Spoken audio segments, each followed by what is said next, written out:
पर भगवान को जब हम पर विपत्ति कोई आती है तो याद करते हैं, और जब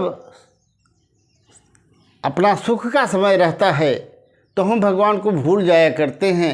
मनुष्य का स्वभाव है। पर यदि हम सदैव भगवान का चिंतन करें और ध्यान करें, उन्हें पुकारें, तो ये नौबत ही काहे को आए। तो जो सुख में सुमिरन करे तो दुख काहे को होए। गजेंद्र नाम का एक बहुत ही बलवान हाथी त्रिकूट पर्वत की कंदरा में रहा करता था।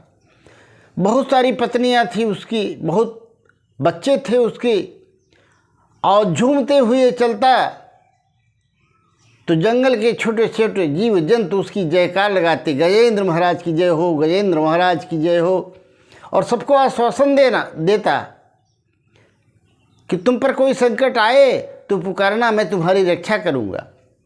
अहंकार हो गया था उसे खुद नहीं पता कि काल उसके सर पर मंडरा रहा है। यही दशा मनुष्यों की है। काल ब्याल मुखरग्रासा, ये काल रूपी ब्याल जो है हर व्यक्ति के साथ सदैव लगा है। कब धर दबोचे इसका पता नहीं, पर अहंकार में, मद में मनुष्य शरीर और परिवार की पोषण में लगा रहता है। एक दिन की बात है, वह गजेंद्र अपने पत्नियों और बच्चियों के साथ एक सरोवर में प्यास बुझाने के लिए गया। नीर पीवन हेत गयो सिंधु के किनारे, सूरदास जी गाते हैं। वो सरोवर क्या थी, पूरी सागर जैसी ही लगती थी। वहाँ गया और सारे बच्चों सहित, पत्नियों सहित सरोवर में स्नान करने लगा। सूंड में जल भर भर के बच्चों को मल मल के नहवा रहा है। पत्नियां भी नहा रही हैं, स्वयं नहा रहा है। अचानक एक ग्राह आकर के उस हाथी का पैर पकड़ लेता है। उसे मालूम तो पड़ा कि किसी छोटे जीव जंतु ने मेरा पैर पकड़ लिया है। मन में सोचा, छोटा जीव है, अभी इसको पता नहीं है अपन कौन हैं। हम गजराज हैं, जंगल के राजा, अभी माफ़ी मांगेगा, हम छोड़ देंगे, माफ़ कर देंगे। पर वह तो जल जंतु है, वह इसके रक्त का पान कर रहा है, उसका बल बढ़ता जा रहा है, वह खींचता जा रहा है हाथी को। काफ़ी समय व्यतीत हो गया, दोनों का युद्ध करते हुए बाहर खींचता है हाथी, पर ग्राह जब खींचता है उसको और ज़्यादा अंदर ही चले जाता है।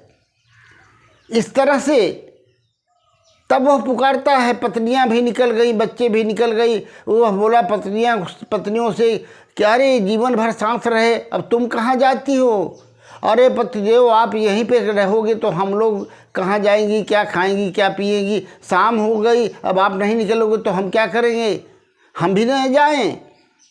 अब बच्चे भी यही बोल करके चले गए, पिताजी बहुत देर हो रही है, भूख लगी है, हम भी जाएंगे घर पर। सब चले गए। अरे ये देख कर तो गजेंद्र का माथा ठनका। सब साथ थे मेरे, और जब मुझ पर विपत्ति आई है सब छोड़ के जा रहे हैं।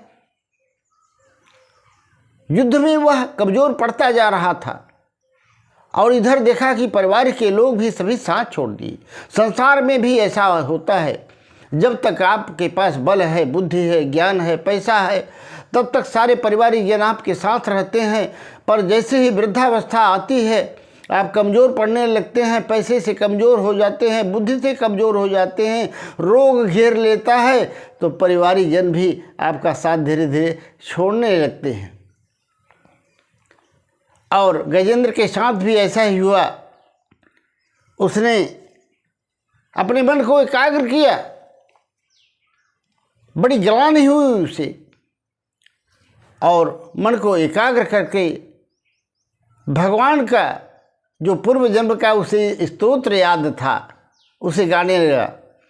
एवं व्यवस्थिता बुद्ध्या समाधाय मनोहृदि जदाप परमं जाप्यं प्राग्जन्मन्यनुशिक्षितम्। ॐ नमो भगवते तस्मै यति तच्चिदात्मकं पुरुषायादिबीजाय परेशाय विधिमहि यस्मिन्निदं यतश्चेदं येनेदं येदं स्वयं यो यस्मात् परस्माच्च परस्तं प्रपद्ये स्वयं भूयम्।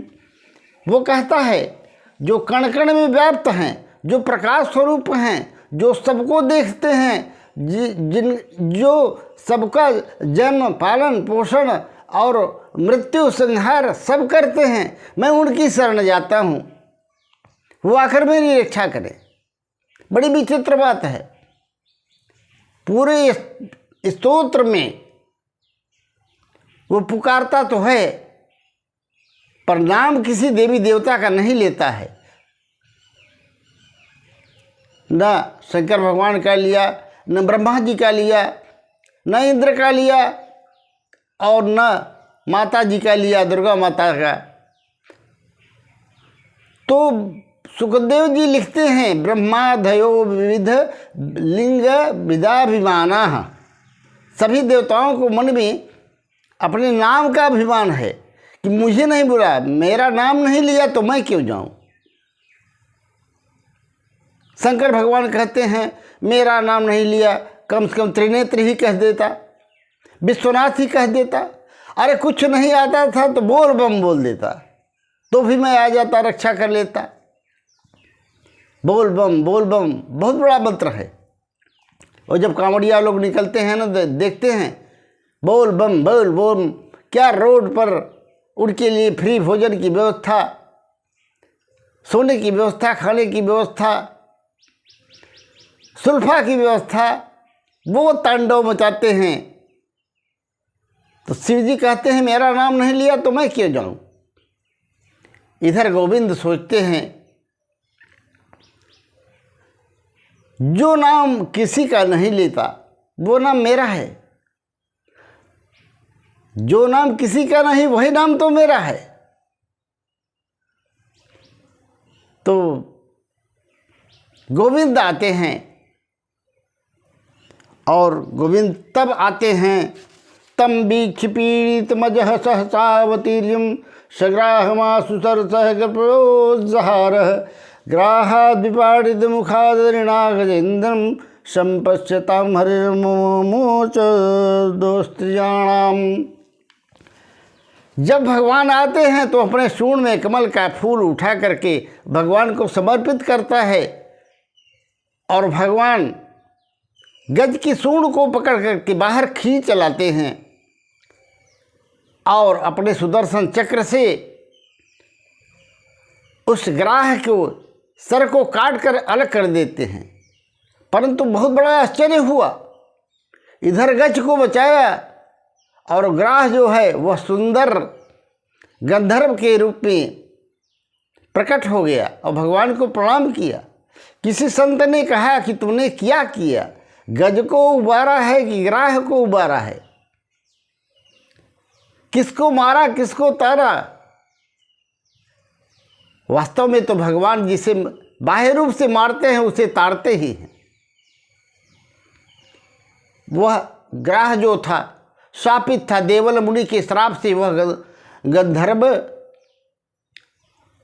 आज ग्राह रूप को प्राप्त हुआ था। देवताओं के ये हंसाने वाले पात्र थे जो सबको हंसाने का काम करते थे। दो सगे भाई थे, हाहा और हूहू, इनका मात्र यही काम था।